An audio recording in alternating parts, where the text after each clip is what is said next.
Hello hello, bienvenue dans un 3e épisode de Un pas après l'autre. Et si tu es là et que tu l'écoutes, ce podcast, c'est que probablement tu vas avancer, mais qu'il y a toujours quelque chose qui te retient. Et justement, dans le dernier épisode, on a parlé du fait que... pourquoi tu attends en fait? Je comprends toujours pas, hein. Pourquoi tu attends? Et j'espère que le dernier épisode t'a aidé à mettre des mots sur cette question et que tu as agi. Et aussi, on a parlé d'une vérité qu'on oublie souvent. C'est que il faut échouer pour réussir. Ça fait mal, mais il faut échouer pour réussir, c'est essentiel. Bref. En tout cas, aujourd'hui, on évoque un 3e sujet. Et ce sujet-là, enfin du moins, après ce sujet-là, tu auras tous les bagages pour démarrer. Du moins, le plus gros bagage en termes de développement personnel, tu vois, envers toi. Et on va commencer ça de suite. Et je vais te présenter quelqu'un. Et pas n'importe qui. Je vais donc te présenter une personne. Cette personne-là, elle s'appelle Alexis. Alexis, je la connais depuis... des années. Vraiment des années. Mais je t'avoue que elle n'est pas très tendre avec moi. Elle me dit que parfois, je devrais pas faire ci, je devrais pas faire ça. Ah non, t'es pas encore prête pour faire ça. Ah mais non, mais imagine toi tu fais ça, mais la honte, genre. Les gens, oui, les autres ils y arrivent, mais genre pourquoi tu vas y arriver? Ou parfois en fait il me dit non mais reporte ça à demain en vrai, enfin t'es fatigué tu vois, tu feras... C'est bon, c'est pas très grave. Et à chaque fois c'est à propos de mes projets. À chaque fois il a cet avis-là sur mes projets de reporter à demain, de non en fait je suis pas assez bonne pour faire ci, de non tu devrais écouter les gens, regarde c'est eux qui ont raison, c'est pas toi. Comme si moi je me connaissais pas en fait. Et il a toujours cet avis négatif sur tout. Et que ce soit dans mes projets, dans mes relations, dans tout en fait. Alexis, il est là, il est présent, il émet un avis sur tout ce que je fais. C'est limite... c'est une obsession en fait. Alexis est obsédé par moi, à l'aide. Mais bref, du coup tu vois un peu le personnage de Alexis.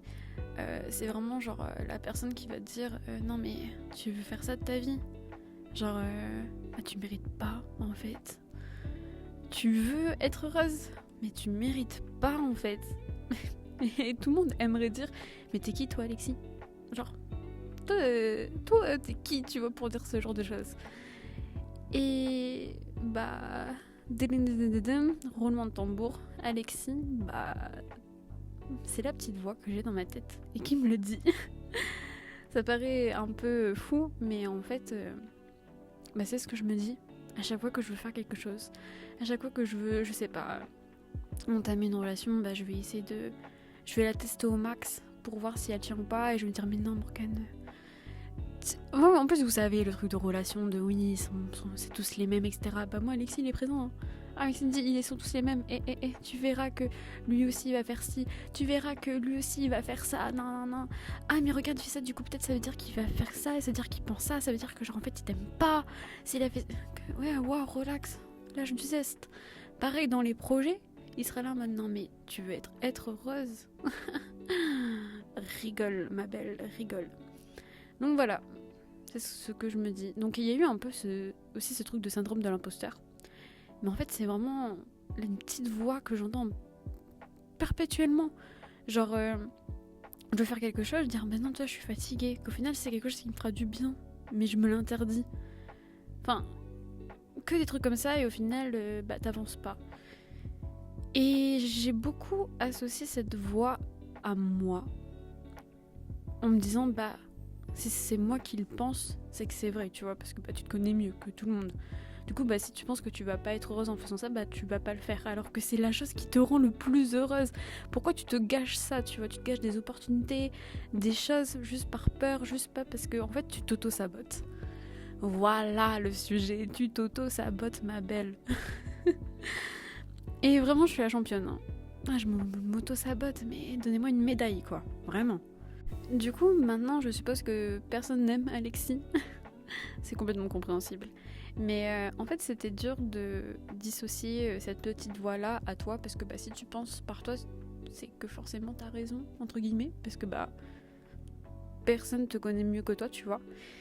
Et du coup, en fait, cet exercice que j'ai fait avec ma sœur, c'est de vraiment donner un nom à cette voix-là. Parce que c'est pas moi, Morgane, elle veut être heureuse.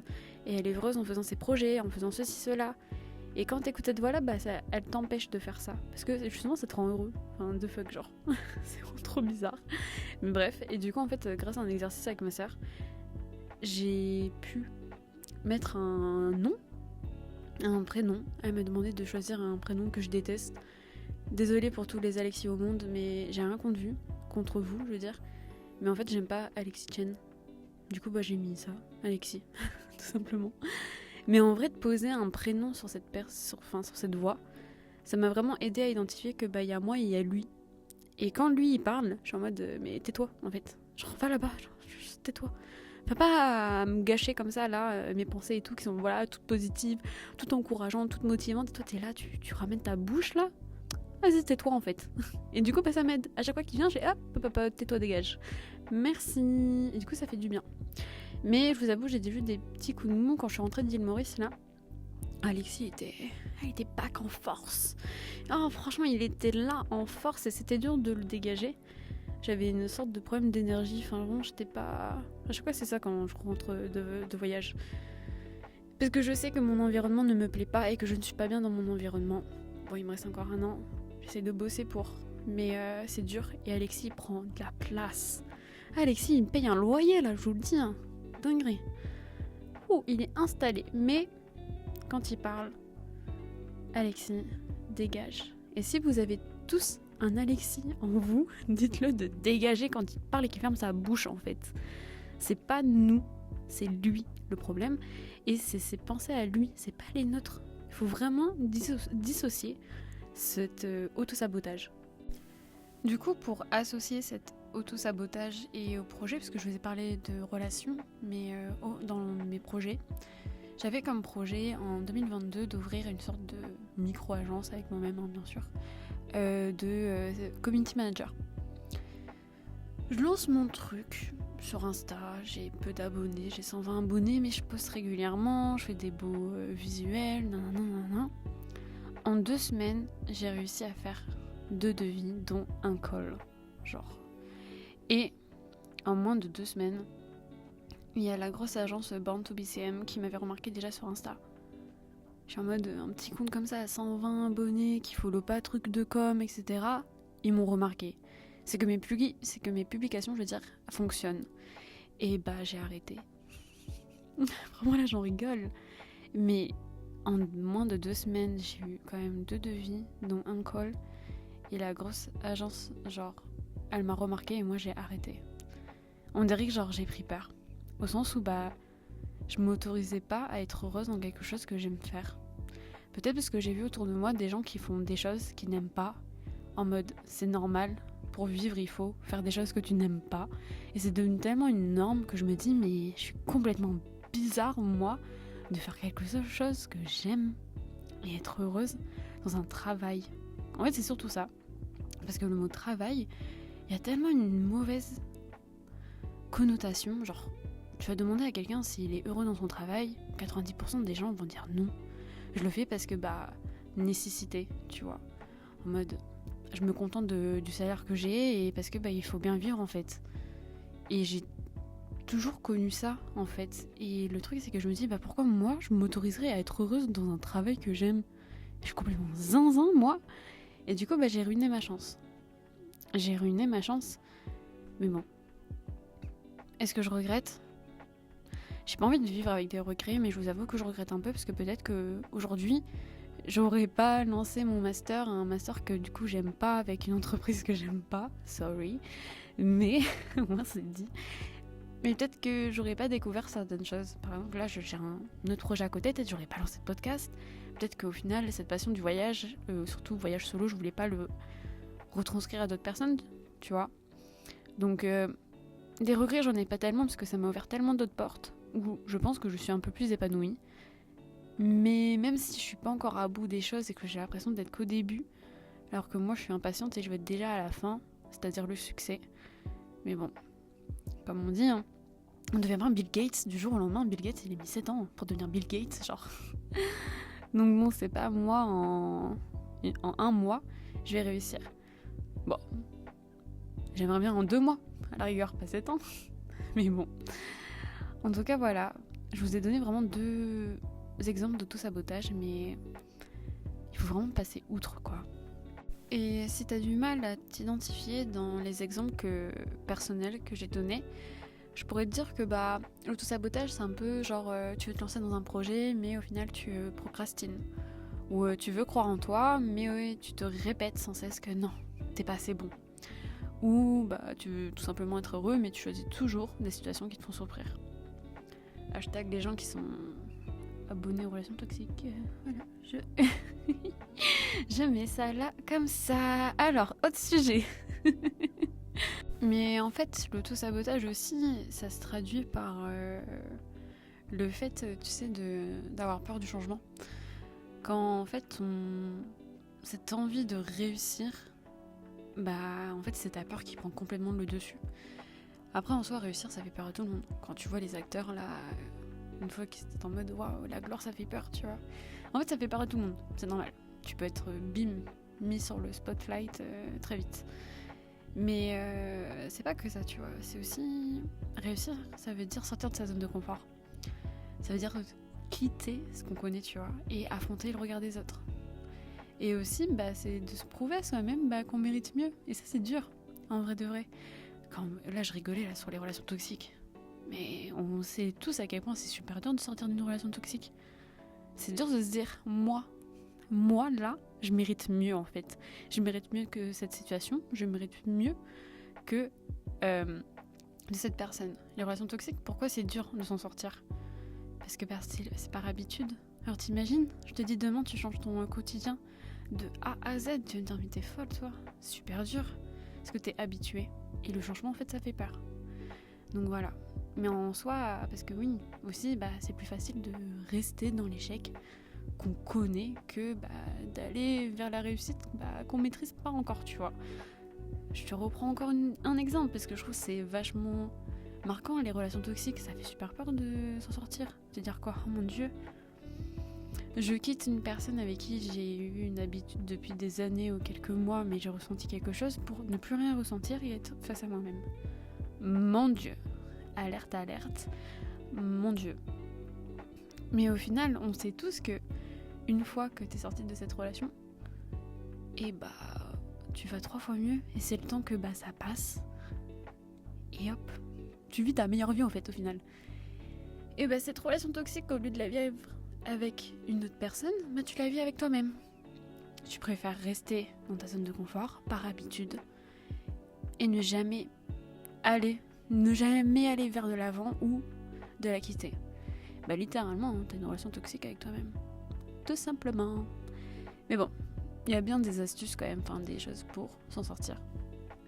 Et c'est ça le truc aussi, c'est que l'auto-sabotage, elle a une forme de protection, tu vois. En fait, c'est comme si ton cerveau, il pensait te protéger de la douleur, de la déception, du rejet, mais en fait, il te prive de ton plein potentiel. C'est ça le pire.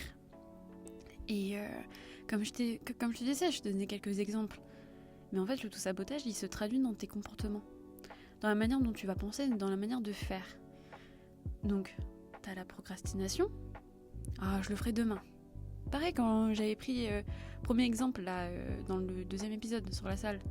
Ah non, je suis fatiguée, je le ferai demain. Auto-sabotage, ça c'est Alexis qui parle.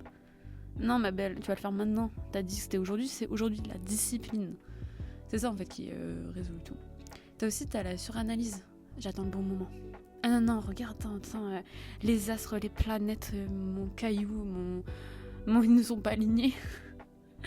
Les astres, les planètes, les étoiles, tu peux tout mettre, ton ordi, tes livres ne sont pas assez bien alignés. Non, c'est pas le bon moment. Ce qui est complètement faux, parce qu'il n'y aura jamais de bon moment. Et aussi, c'est le perfectionnisme. C'est pas encore assez bon. Ah, c'est pas encore assez bien pour. Alors ça, moi, je suis pile dedans. je vais pas faire un podcast parce que je trouvais que c'était pas assez bien. J'avais pas la caméra qu'il faut, j'avais pas le bon micro qu'il faut, j'avais pas. Et dans tous les cas, t'aurais pu m'acheter un setup à 1500 ou 3000 où je m'en fous du prix. Je t'aurais dit, non, c'est pas encore assez bien. Ouais, c'est ça. Mais en gros, en fait, t'as un doute, en tout cas, permanent. Et ce doute permanent-là traduit la question de est-ce que je suis légitime pour ça ? Le réel problème, tu vois, c'est pas en fait ton manque de capacité ou parce que t'as pas assez le bagage pour commencer quelque chose ou quoi. C'est vraiment en fait ce manque de confiance dans ta capacité à faire face à ce qui viendra après. Et du coup, tu te sabotes pas parce que tu vas échouer ou je sais pas quoi. Tu te sabotes parce que tu as peur de ce que le succès, en fait, ça pourrait complètement changer ta vie. C'est ça. C'est ça, là, je mets le point dessus et j'appuie fort. En fait, t'as peur de changer ta vie. T'as peur de sortir de ta zone de confort. En fait, t'as peur. Et ça peut se traduire par quoi, ça, cette peur ? Parce qu'en fait, tu serais la seule de ton entourage à le faire. Tu serais la seule personne de ton entourage à changer ta vie, à faire ce que tu veux faire.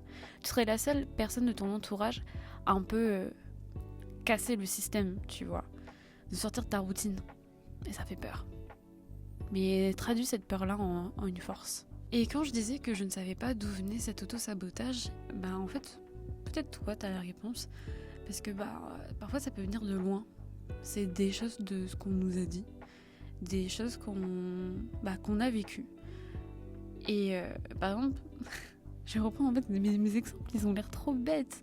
Mais je trouve que ça traduit bien les choses. Si elle est peut-être bête, mais bon voilà. Je me suis auto-saboté les cheveux. Ça, je suis désolée, je trouve ça trop bête. Mais je me suis auto-saboté mes cheveux. En fait, moi, j'ai les cheveux bouclés. Enfin, je pense que vous avez vu, mais vous m'avez plus vu cheveux lisses que cheveux bouclés. En gros, pourtant, tout le monde me dit, ouais, t'as des super belles boucles, etc.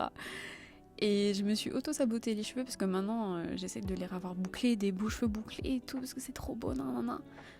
En fait, je me suis auto-sabotée parce que on m'a dit que je ressemblais à un caniche, que je ressemblais à un mouton. Au collège, on me crachait dans les cheveux. On me crachait dans les cheveux en fait. Du coup, à un moment donné, j'en ai eu trop marre et j'ai demandé à ma mère de me lisser les cheveux tous les jours et de me les couper. Alors que j'étais réponse, quand j'étais petite, il y avait des gens qui m'arrêtaient dans les magasins pour dire à ma mère « Oh, votre fille a des trop beaux cheveux. Waouh, mais ils sont trop beaux ces cheveux. » J'étais réponse. Et parce qu'en gros, il y a des nanas là qui m'ont craché dans les cheveux, m'ont appelé mouton, caniche, etc. Du coup, j'ai demandé à ma mère de me les couper. Ils n'ont jamais plus repoussé. J'ai la haine.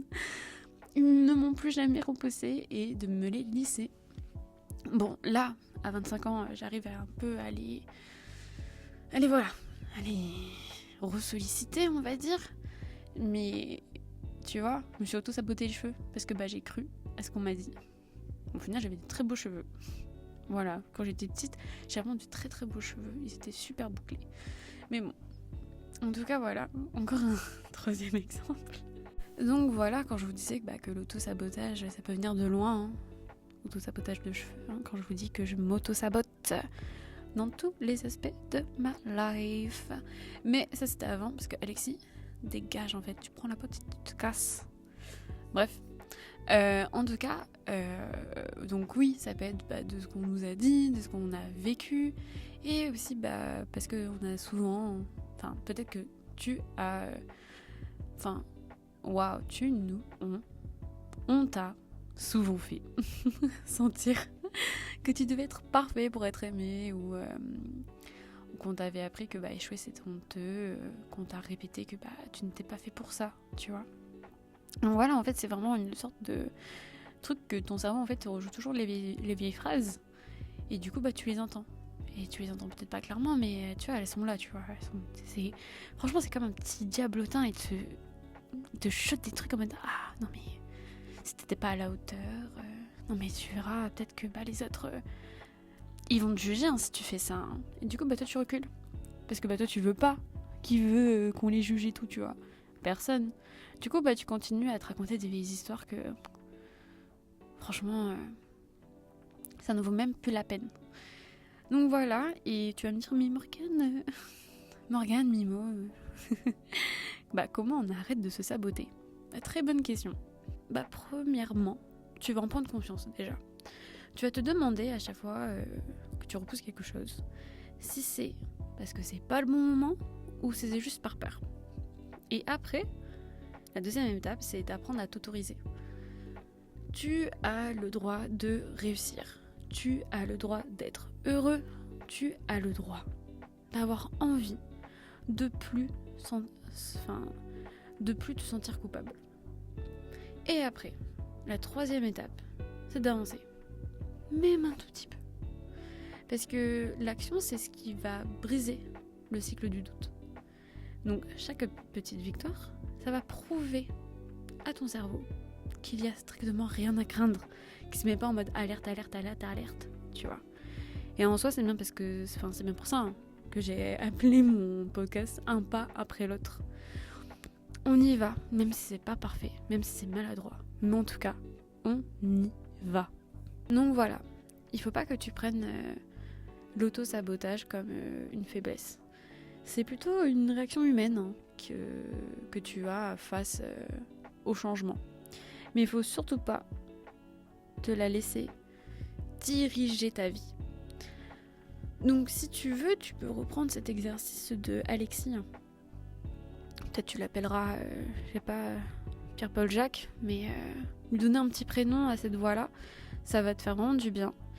Et souviens-toi bien d'une chose, c'est de ne pas attendre le moment parfait, parce qu'il n'y en aura jamais. Et que tu as juste besoin d'un seul pas, un petit pas, pour commencer. Et hop là, la machine est en route. Donc voilà. En tout cas, merci d'avoir écouté cet épisode. Il a fut thérapeutique, moi je vous le dis. Je vous ai partagé quelque chose d'assez intime. On est devenu déjà intime au bout du 3e épisode, c'est pas incroyable. Mais en tout cas, si ce message il t'a parlé, surtout, n'hésite pas à le partager à quelqu'un que lui aussi, il a tendance à se auto-saboter.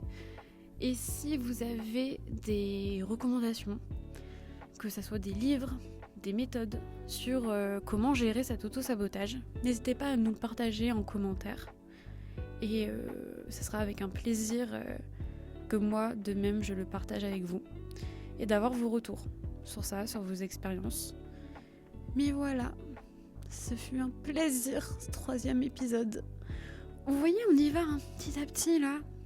On commence à être un peu plus à l'aise aussi pour parler. Parce qu'avant, je vous avoue un secret, je lisais beaucoup. Mais là, comme c'est un sujet que je maîtrise, j'ai pu parler à cœur ouvert.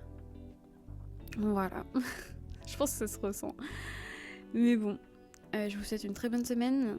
Et on se retrouve pour un 4e épisode déjà la semaine prochaine. Et je vous fais pas de spoil. Peut-être ce sera différent, peut-être on sera toujours dans cette thématique-là. On ne sait pas. Mais je vous fais pas de spoil cette fois-ci. Ne soyez point gourmands. Voilà. Une très bonne semaine à tous.